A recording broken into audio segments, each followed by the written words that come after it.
गिन्नकुदिन्नदरिगिटगल्लं कुत्तक्कडिं गिन्नकुदिन् गिन्नकुदरिगिडदगदक्दिं गिन्नकुदिन्नदरिगिडगल्लं कुत्तक्कडिं गिन्नकुदिन् गिन्नकुदरिगिडदगदिं गिन्नकुदिन्नदरिगिटगल्लं कुत्तक्कडिं गिन्नकुदिन् गिन्नकुदरिगिडदगदक्दिं गिन्नकुदिन्नदरिगिडगल्लं कुत्तक्कडिं गिन्नकुदिन् गिन्नकुदरिगिडदगदक्दिं भक्तामर प्रणतमालिमणि प्रवाण उद्योतकं दलितपापतमोवितानं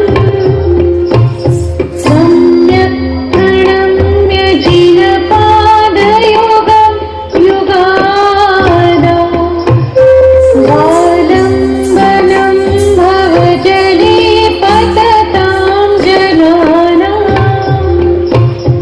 यः सन्तुतः सकलवाङ्मयतत्त्वबोधा उद्भूतबुद्धिपटुभिः सुरलोकनाथैः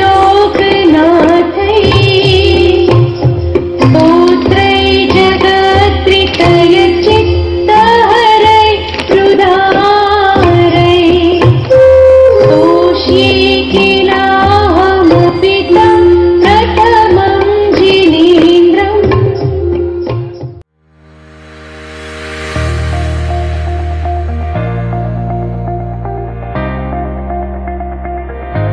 नमो अरिहन्ताणं नमो सिद्धाणं नमो आयुर्याणं नमो उवज्झायाणं नमो लोहे सौवसाहोणं मोक्षमार्गस्य नेतारं वेतारं कर्मभूभृतां ज्ञातारं विश्वतत्त्वानां वन्दे तद्गुणलब्धये।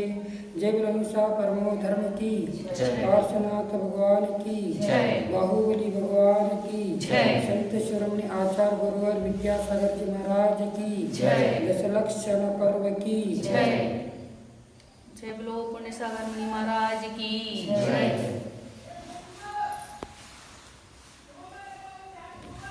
पर्युषण पर्व के पर्वराज हर साल से इस साल से भी दशलक्षण मनाया गया है। ये दशलक्षण आत्मा का होता है, जड़ का नहीं होता, पुद्गल का नहीं होता। ये पुद्गल ये तो दुख का कारण है। आत्मा हमेशा शुद्ध बनाना चाहता है। आत्मा के लिए विचार करना हो तो आत्मा का रंग बदल जाता है, तो अशुद्ध से बदला जा सकता है। लेकिन आत्मा का अनादिकाल से हम लोगों ने विचार नहीं किया। आत्मा तो कई प्रकार का पर्याय की दृष्टि से देखा जाता है।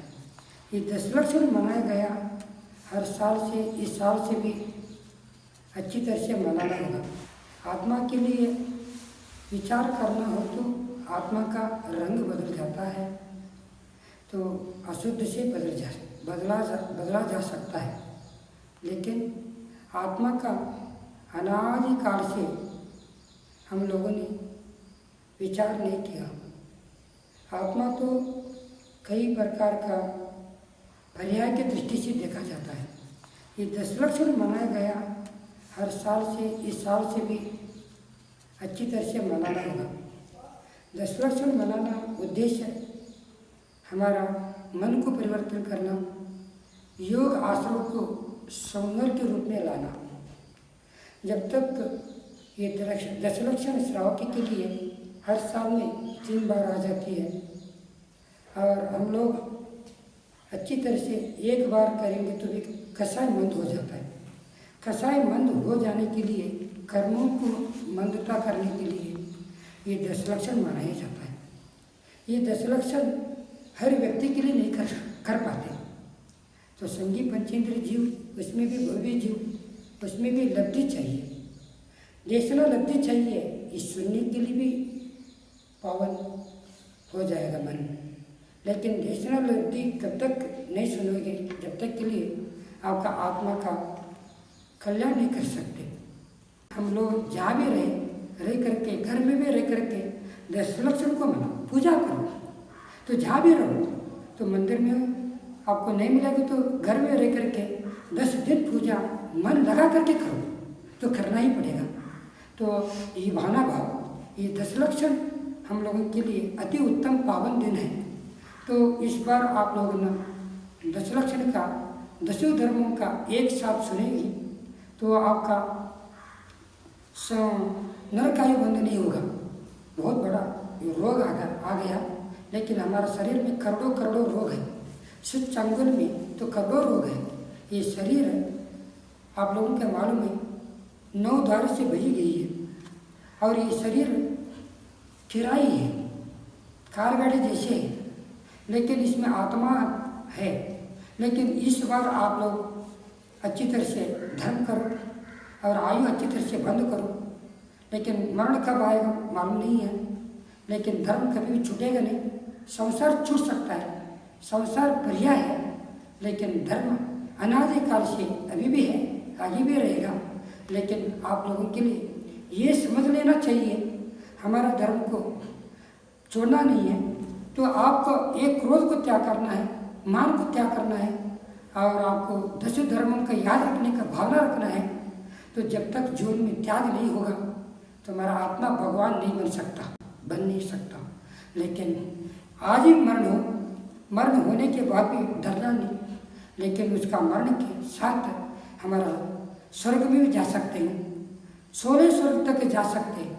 लेकिन दशलक्षण आप लोगों के लिए 10 धर्मों का जानना होगा, आप लोगों के लिए दृष्टांत में सुनना होगा, और आपको प्रदक्षिण नहीं करना है, और आपको ख्याति लाभ पूजा में नहीं जोड़ना है, और आपका आत्मा के पीछे जोड़ना है, और आपका संसार को अपने आप त्याग हो जाएगा। लेकिन कर्मों का बंद किया है तो भोगना ही पड़ता है। लेकिन किसी के सामने हम बता नहीं सकते हैं किसी को, इसलिए ये 10 धर्म का आराधन करो। आप लोग जहाँ जहाँ रहेंगे ऑनलाइन में प्रवचन सुनो, उसके चर्चा करो, उसका अर्थ समझाओ, और आप लोगों के लिए एक बार गए, और आपको उपाय नहीं है, धर्म छोड़ेंगे तो आपको कुछ भी नहीं मिलेगा। लेकिन हमारा धर्म में यही कहते हैं, तो 10 धर्मों में एक धर्म अच्छा है, सबसे बढ़िया धर्म है। लेकिन हाथ जोड़ करके जो विनती करते हैं, आपका पूरा कसाई मंदता बन जाएगा। लेकिन आप जब तक कि शरीर का सदुपयोग नहीं करोगे, तुम्हारा कल्याण होने वाला नहीं है। ये कोरोना रोग आ गया है, लेकिन इसका डरना नहीं है। ये तो अभी का रोग नहीं है, जितने भी रोग आता है शरीर में, कभी न कभी हम लोगों के लिए तो समाधि करने का भावना बन चाहिए। तो जो मुनि हो, जो श्रावक हो, साधु संत हो, ये जब भी रोग आता है, लेकिन इसका अंतिम समय है, जिन धर्म का पाड़ता है, जिन धर्म को बचाना है। इस जिन धर्म में रहने वाला व्यक्ति हमेशा सुखी बने। लेकिन धर्म के साथ रहने वाला आप लोगों के लिए यही कहना है, तो ये धर्म में जो चारित्रवान है और सम्यक दर्शन ज्ञान है, आप लोगों के लिए सम्यक दर्शन से आपका जो मिथ्यात्व छूट जाएगा, ग्रहित मिथ्यात्व, अग्रहित मिथ्यात्व सभी छूट जाएगा। लेकिन प्राण होने के बाद भी आपका मिथ्यात्व में आप नहीं चले जाओगे, मिथ्यात्व यही छूट जाएगा। लेकिन सम्यक तुझे आधार से तुम भगवान बनने का हमेशा लक्ष्य बनाओ। लेकिन आपका जो ज्ञान है और वो समीचीन ज्ञान है, और ये धर्मों में परिश्रम पर्वों में एक एक दिन आ जाता है। लेकिन उसको बदलाव करना है। आप लोगों के लिए जो औषधि है, तो ये 10 दिन के लिए एक औषधि रूप में ये धर्म को स्वीकार करना होगा।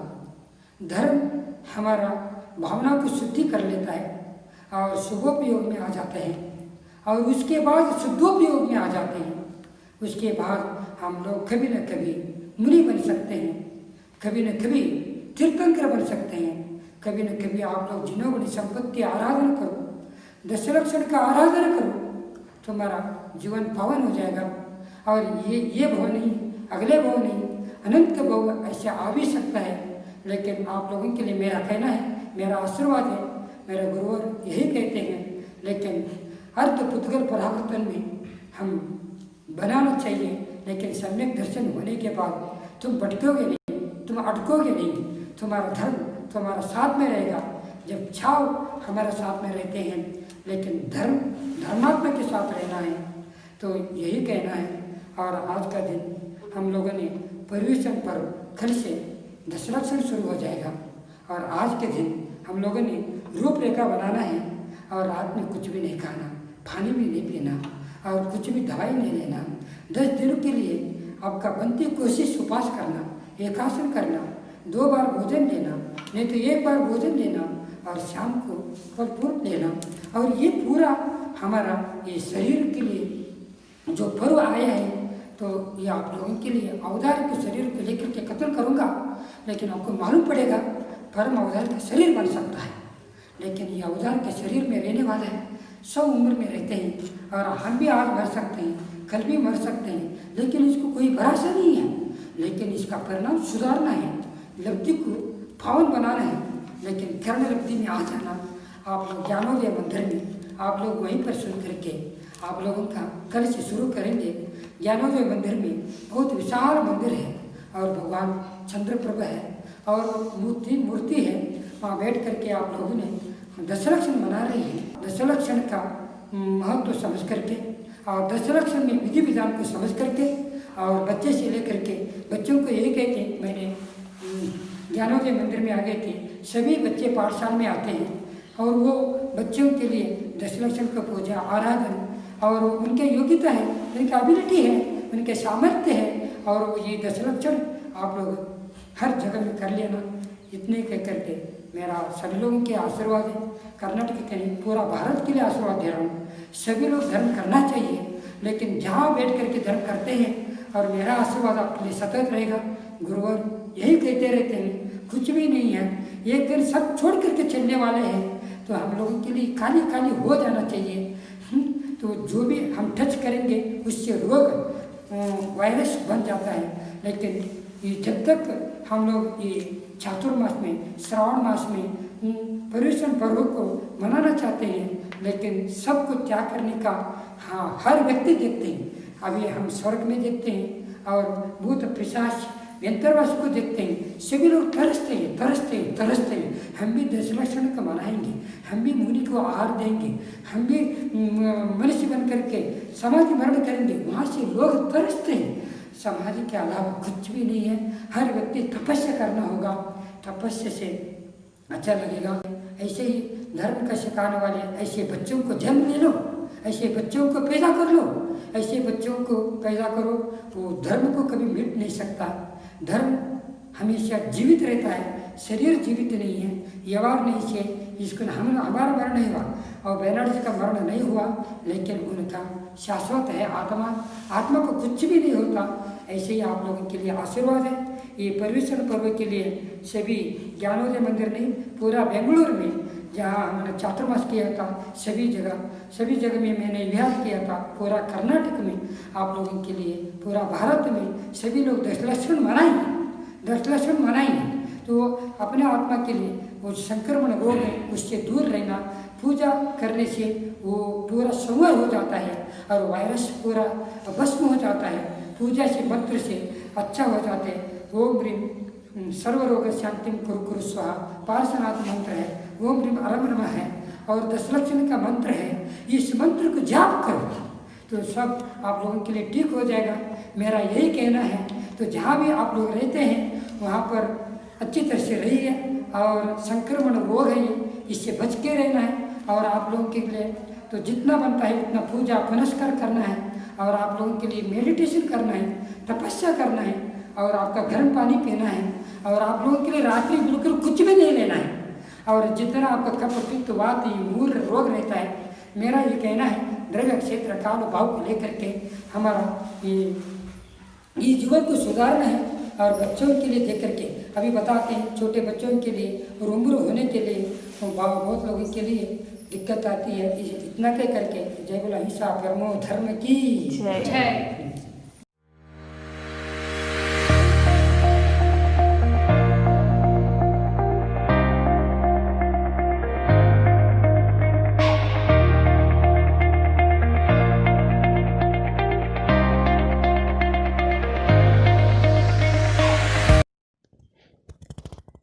मंगलम भगवान वीरो मंगलम गौतमो गणी मंगलम कुंद कुंदाद्यो जैन धर्मोस्तु मंगलम सर्वमंगल मांगल्यम सर्वकल्याणकारकम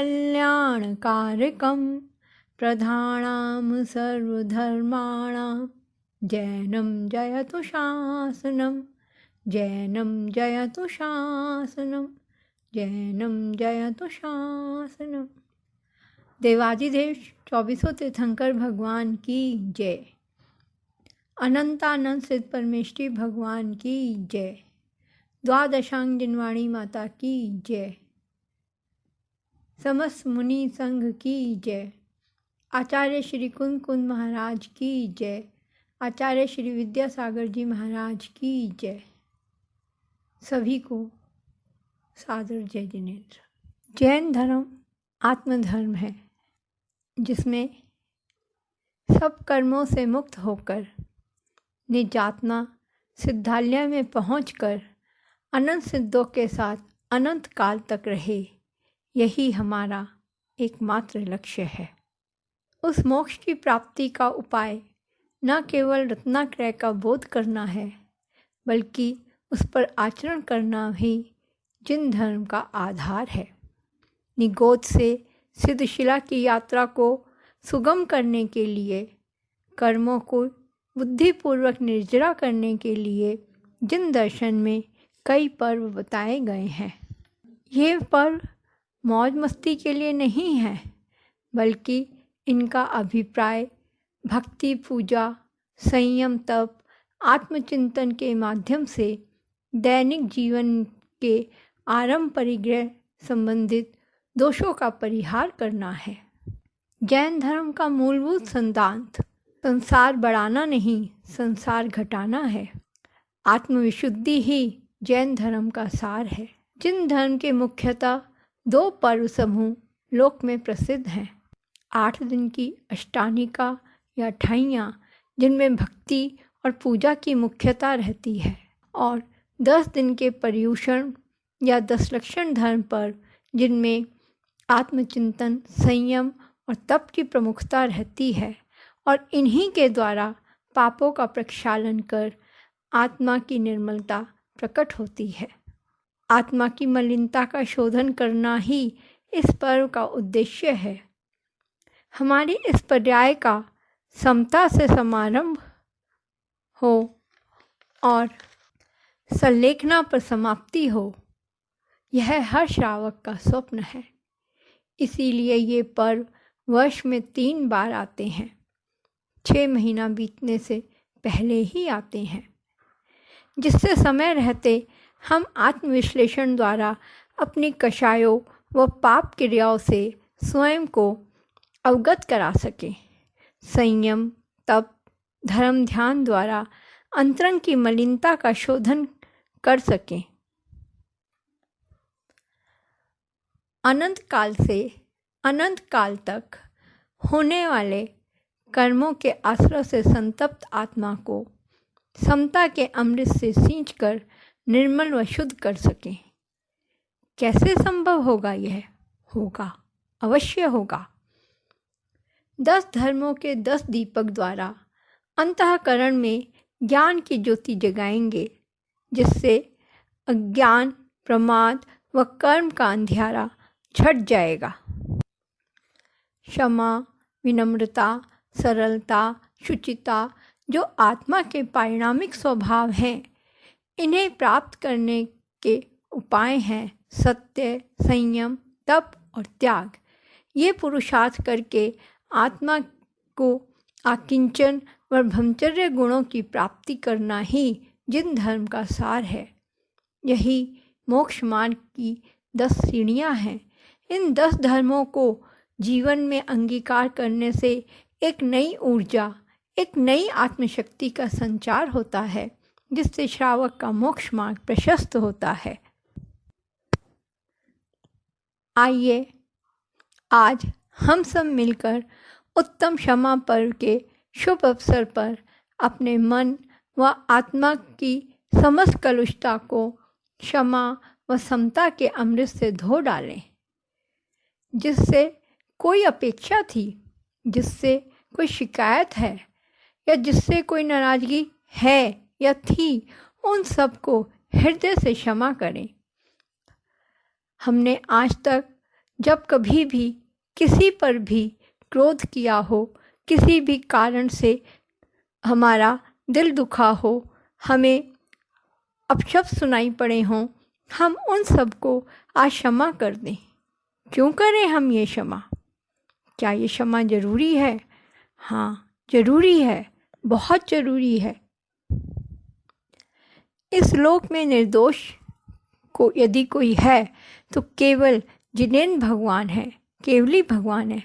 बाकी सभी साधारण गृहस्थ गलतियों के, त्रुटियों के पुतले ही हैं।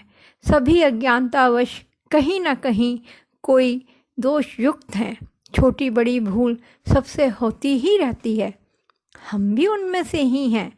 हमसे भी कभी किसी का दिल दुखा होगा, अपमान किया होगा, हमसे भी भूल हुई होगी, अनेकों बार हुई होगी, परंतु बार बार गलतियां करने पर भी हम स्वयं को सदा ही क्षमा करते आए हैं और स्वयं से हमेशा ही प्रेम करते रहते हैं। और सामने वाले से हम क्षमा की अपेक्षा करते हैं। जैसा व्यवहार हम अपने लिए चाहते हैं, वैसा ही हम दूसरों के साथ क्यों नहीं करते? अपने मित्रों बांधवों को भी यदि क्षमा मांगने से पहले ही हम मुस्कुराकर क्षमा कर देते हैं तो क्यों? क्योंकि वे हमारे मित्र हैं। हम यह क्षमा सबको क्यों नहीं करते? जीव मात्र से प्रेम क्यों नहीं करते? मेरा कोई शत्रु नहीं, मेरा कोई बैरी नहीं, ऐसे हर व्यक्ति हर परिस्थिति में ऐसा क्यों नहीं सोचता? हम हर समय यही सोचें कि सभी मेरे मित्र हैं, मेरा मन पवित्र है। हमारी कक्षाएं हमारी मित्र समता में कई बार बाधक बन जाती हैं। इसीलिए आत्मचिंतन करते हुए यह सोचें कि यह क्रोध मेरे मुक्ति के लक्ष्य में बाधक है। अपमान के बदले अपमान से संघर्ष बढ़ता है। साम्य भाव सहित क्षमा करने से कर्म का क्षय होता है, प्रीति वात्सल्य प्रेम बढ़ता है। कहा भी गया है, क्षम्या क्षीयते कर्मः। बैर से बैर बढ़ता है, क्षमा से बैर घटता है। क्षमा से कर्मों का क्षय होता है और आत्मविशुद्धि बढ़ती है। मेरा कोई शत्रु नहीं, मेरा किसी से बैर नहीं। जब मेरी सभी से मित्रता है तो कैसा क्रोध? किससे क्रोध? किस पर क्रोध? सभी से मेरा क्षमा भाव रहे। मैं जीव मात्र के साथ समता भाव से, वात्सल्य भाव से रहूँगा, यही मेरा निर्णय रहना चाहिए। और देखा जाए तो वास्तव में हम दुखी किसी के क्रोध के कारण नहीं होते। कोई मुझे दुख देता नहीं है, कोई परिस्थिति कुछ बिगाड़ती नहीं है मेरा, तो फिर किसने अपशब्द कहे मुझे? किसने क्रोध किया मुझ पर? अन्य किसी ने नहीं, मेरे ही अपने पूर्व कर्मों ने।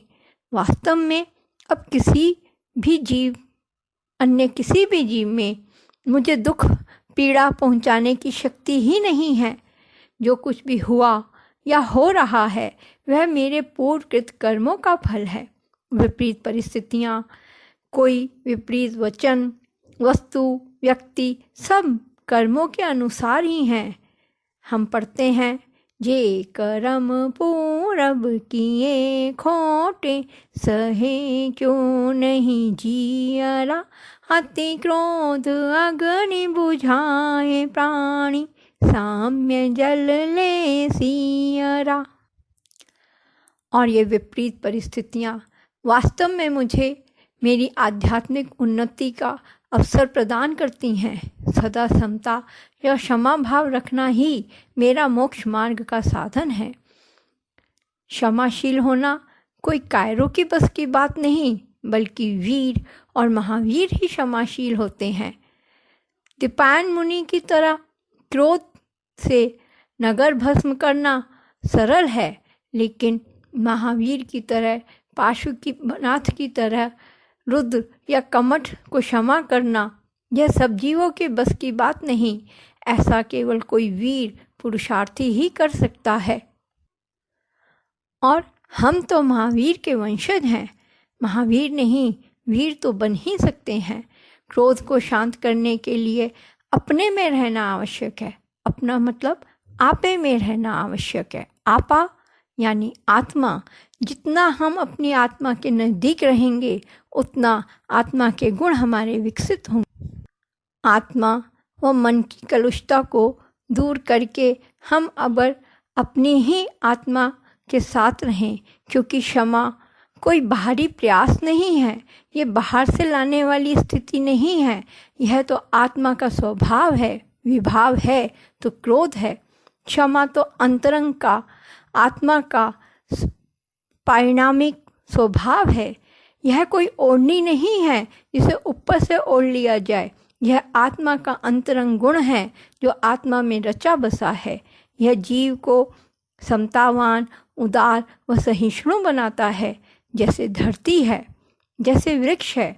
धरती सबका बोझा उठाती है, ठोकरें सहन करती है, पर प्रतिकार नहीं करती। वृक्ष सर्दी, गर्मी, वर्षा झेलते हैं, फिर भी मीठे फल देते हैं। और इसीलिए धरती को बहुत सारे नामों में से एक नाम क्षमा से भी पुकारा जाता है। इस प्रकार क्षमा से चलते हुए धीरे धीरे 10 कदम उठाकर हम 10 कदम चलने के बाद, 10 अंतर्दीप जगाने के बाद हम अपने पवित्र मन से समस्त जीवों के प्रति बैर भाव का, कषाय का प्रक्षालन कर जब हम उन जीवों से क्षमा मांगेंगे जिनके प्रति हमसे दोष हुआ है, जिनके दुख का हम निमित्त बने हैं, जिनके लिए हम पीड़ा का कारण बने हैं, उनसे क्षमा मिलने पर हमारी निर्मलता, हमारी शुद्धि उसी प्रकार पूरी हो जाएगी जैसे कोई मंदिर बन जाए और उस पर कलश चढ़ता है। हमारा मन मंदिर भी निर्मलता को प्राप्त होगा। आत्मशोधन की क्रिया वर्ष दर वर्ष करते करते एक दिन इसी भव में हम समता के अंतिम पड़ाव पर समाधिपूर्वक मरण कर सद्गति प्राप्त करेंगे। इस सद्गति की प्राप्ति के लिए हमें क्रोध की उत्पत्ति के बहिरंग कारण का निमित्त मिलने पर भी अंतरंग में क्षोभ के भाव, प्रतिकूल परिणामों का न होना ही वास्तव में क्षमा है। हमें क्रोध की दशा में अग्निशामक यंत्र है हमारे लिए क्षमा।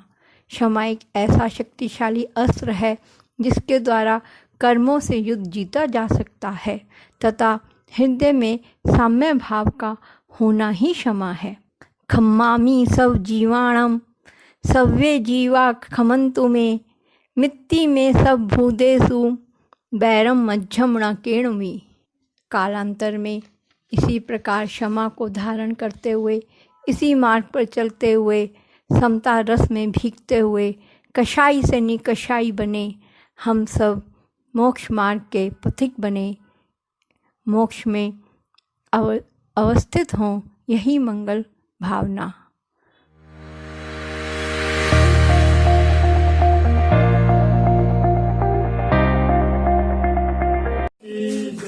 बोधि समाधि परिणाम शुद्धि स्वात्मोपलब्धि शिव शोक सिद्धि चिंतामणि चिंतित वस्तु दाने तवंदे मानस नमस्तु देवी। बोलो शंभुनाथ भगवान की जय, बोलो आदिनाथ भगवान की जय, आचार्य श्री विद्यासागर जी महाराज की जय। अभी आप बच्चों